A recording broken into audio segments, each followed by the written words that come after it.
there's a little blue section in there of nylon. Dave here, how are you? I'm going to show you how I take the blades off and sharpen them. So at the moment I've got the Lymow parked up on a wall so I don't have to bend over too far. Push the plus button for around about 5 seconds. 2, 3, 4, 5, and let it go. Now what's going to happen now is the deck is going to raise and then tilt up vertical. Takes a little while. It's pulling the front wheels up first.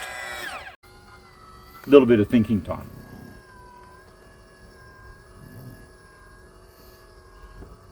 Now I'm hoping I've got the right size spanner with me. I brought a 17mm and it is the right size. So this is a 17mm socket. Now the next thing I'm going to do is I'm going to push the stop button and turn the mower right off. Now the machine is absolutely turned off.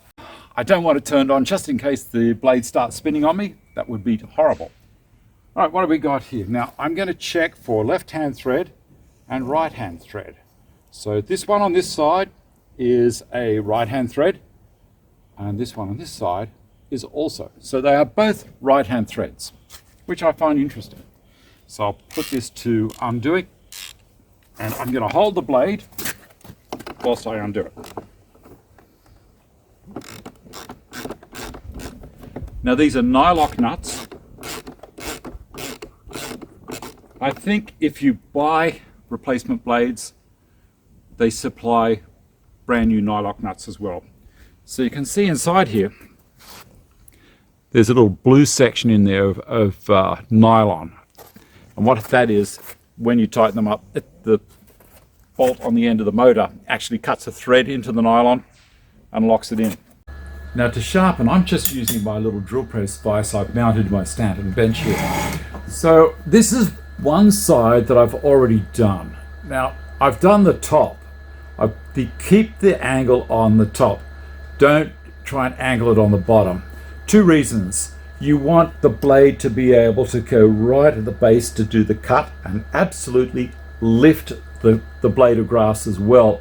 It does create a vacuum above. It's like an aeroplane's wing. If you sharpen the top, it makes it a longer distance over the top for the air to travel, and that acts as a lift. Now, you'll notice that with the mulching blades, you've got to sharpen from here all the way through to the end.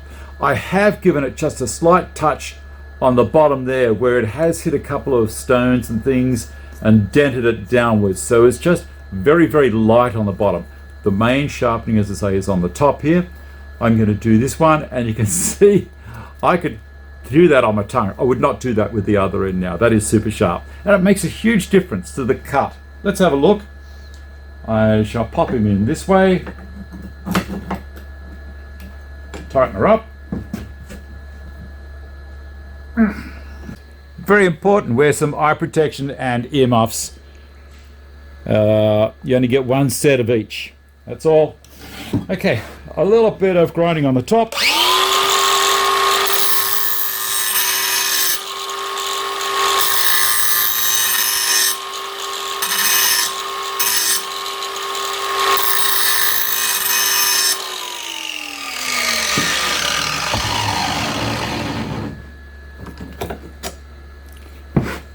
Now that should do it. You can see on the bottom a little bit dull just here.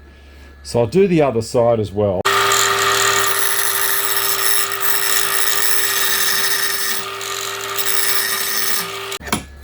So only a tiny bit on the back.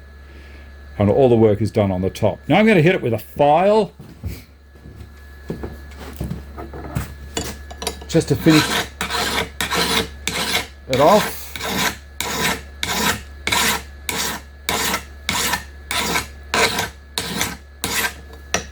And a little bit this way.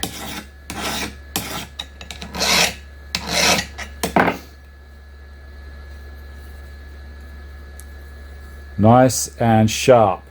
Both ends. Don't unbalance them. Just do it about the same amount both sides.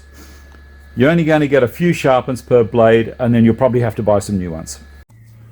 Whilst you've got the blades off, and you've got it all like this, get a screwdriver and go around and clean all the rubbish out that's going to collect in there.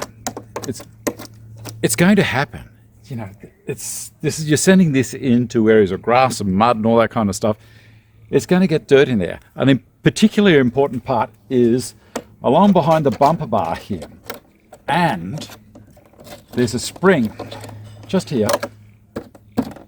Make sure that's clean as well. If you wanted to, you could use compressed air. If you've got a compressed air gun, you know, that can blow around 120 psi, blow all this crap out of here. The blades are different. This one has got 2 triangles cut into the blade. This one has got a circle and a triangle cut into the blade. You'll notice on the deck, the blade on the right-hand side has got 2 triangles. The blade on the left-hand side has got a circle and a triangle. So you can't stuff it up. So I will go with this one, like so. And if you try and put them on upside down, it's not going to let you either, because it's not going to sit down properly.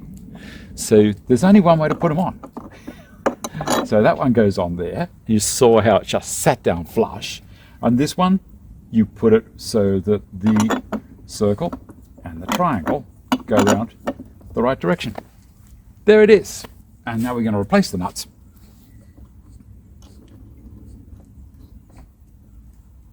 Spin the ratchet around the other way. Don't cut yourself because you've just sharpened these blades. Now, I don't know if there's a torque setting, but I'm not going to tighten it over tight. I'm just going to nip it up. On this one,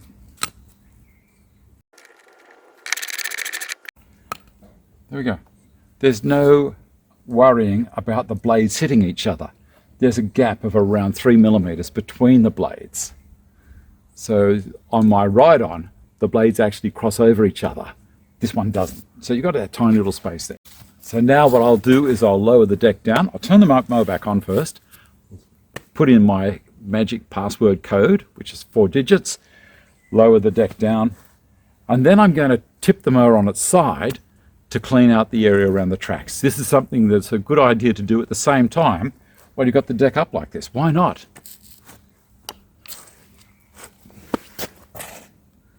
One, two, three. The mower's turning back. The mower's turned itself back on again, and down goes the deck.